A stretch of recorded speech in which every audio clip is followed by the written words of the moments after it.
Paper trading is one of those topics that traders either love or they hate. Some people love to paper trade and they just paper trade all day long and never pull the trigger for real.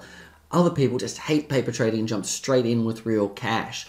What is the solution? What should you actually be doing as a trader? Should you paper trade before you send a strategy live or not? Well, the answer is yes, you should, but not for the reason you probably think. In this video, I'm going to explain a very subtle reason that you should paper trade for a short amount of time, and it's absolutely not to prove that your system is profitable or that your trading rules are profitable. So stick around, watch this video, learn what the true reason is that you should paper trade before going live. But before we go any further, make sure you hit the subscribe button and give this video a thumbs up so that you get notified of all of my future videos, because I've got new trading content coming out all the time and I don't want you to miss a thing. The reason we paper trade in our world is to make sure we understand the process and we can execute it seamlessly, mistake-free.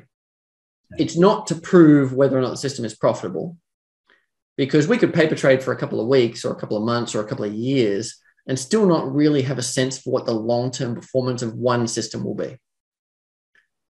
Because if we paper trade through a bear market and it's a long-side system, it's not going to look great. We've got to have this important distinction in our mind as systematic traders of we learn to backtest correctly and we optimize and we check for stability and robustness of the system. And we do all of that to build our confidence that the rules work and are profitable. Then we paper trade to make sure we can execute it seamlessly and mistake-free. And then we bring those things together and we go live.